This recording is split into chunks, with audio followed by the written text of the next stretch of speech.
Hello friends, स्वागत है आपका मेरे YouTube channel BKS study point में। आज हम बिहार बोर्ड परीक्षा 2022 के लिए संस्कृत विषय का मंगलम पाठ का VVI ऑब्जेक्टिव करने जा रहे हैं, जो परीक्षा की दृष्टिकोण से काफ़ी महत्वपूर्ण है। तो इसका पहला प्रश्न है, उपनिषद के रचनाकार कौन है? तो इसका सही उत्तर ऑप्शन नंबर सी, महर्षि वेदव्यास। उपनिषद के रचनाकार महर्षि वेदव्यास हैं। मंगलम पाठ के रचनाकार कौन है? तो इसका सही उत्तर है ऑप्शन नंबर सी, महर्षि वेदव्यास। मंगलम पाठ के रचनाकार भी है महर्षि वेदव्यास। इसका तीसरा प्रश्न है, मंगलम पाठ में कितने मंत्र संकलित हैं? तो इसका सही उत्तर है ऑप्शन नंबर सी, 5। मंगलम पाठ में 5 मंत्र संकलित है। अणु से भी छोटा कौन है? तो अणु से भी छोटा क्या है? आत्मा है। आत्मा अणु से भी छोटा होता है और महान से भी महान होता है। अगर आपको क्वेश्चन आया कि महान से भी महान कौन है, तो आत्मा। आत्मा कहाँ स्थित होता है? तो मनुष्य के हृदय रूपी गुफा में स्थित होता है। पांचवा प्रश्न है, किसकी जय होती है? तो सत्य की जय होती है। और किसकी पराजय होती है? तो असत्य की पराजय होती है।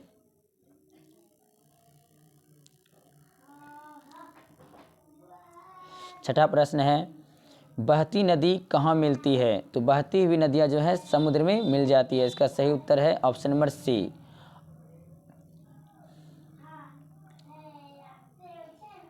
और एक क्वेश्चन इस तरह से भी आता है कि विद्वान पुरुष जो है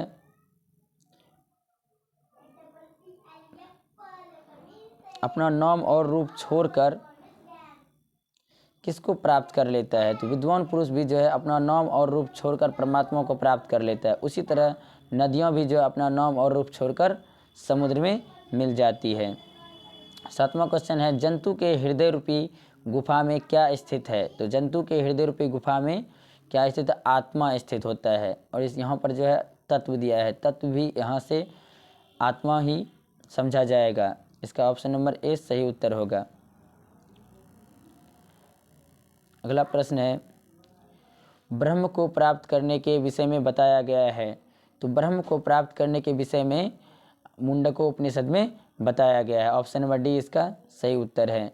देवलोक का मार्ग किससे प्रशस्त होता है? तो इसका सही उत्तर है ऑप्शन नंबर ए, सत्य से। सत्य से देवलोक का मार्ग प्रशस्त होता है। 10वां प्रश्न है, सत्य से क्या प्राप्त होता है? तो इसका सही उत्तर है ऑप्शन नंबर सी, देवलोक। सत्य से जो है देवलोक का मार्ग प्रशस्त होता है, ये भगवान की प्राप्ति होती है। 11वां प्रश्न है, मृत्यु को वश में कौन कर लेता है? तो मृत्यु को वश में कौन कर लेता है? तो इसका सही उत्तर है ऑप्शन नंबर सी, विद्वान पुरुष।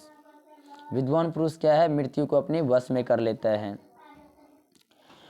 12वां प्रश्न है, किसकी जय नहीं होती है, अर्थात किसकी पराजय होती है? तो इसका सही उत्तर हो जाएगा ऑप्शन नंबर बी, असत्य। असत्य की जय नहीं होती है।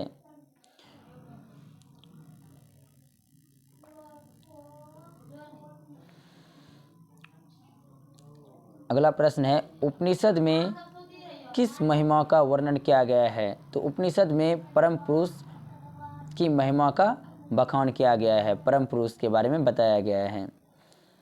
14वां प्रश्न है, उपनिषदों की संख्या कितनी है? तो इसका सही उत्तर है ऑप्शन नंबर बी, 108। यहाँ पर जो ऑप्शन गलत दिया गया है, ऑप्शन नंबर सी नहीं होगा, इसका ऑप्शन नंबर बी सही आंसर होगा कि उपनिषदों की संख्या कितनी होती है? तो 108। अगला प्रश्न है, आत्मा के गूढ़ रहस्य की किसमें व्याख्या की गई है? तो इसका सही उत्तर है ऑप्शन नंबर ए, कठोपनिषद में। कठोपनिषद में आत्मा के बारे में बताया गया है।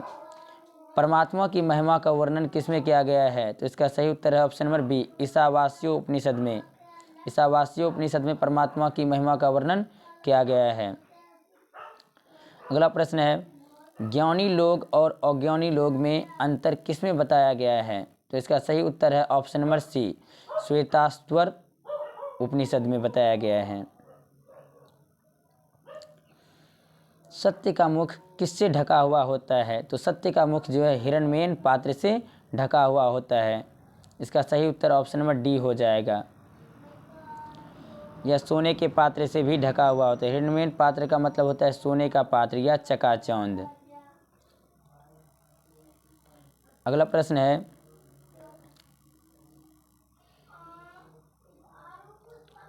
सत्य का खजाना है, तो सत्य का खजाना क्या है? इसका सही उत्तर हो जाएगा देवलोक। सत्य का खजाना क्या है? देवलोक है। इस तरह से यहाँ पर जो है 19 ऑब्जेक्टिव किए हैं।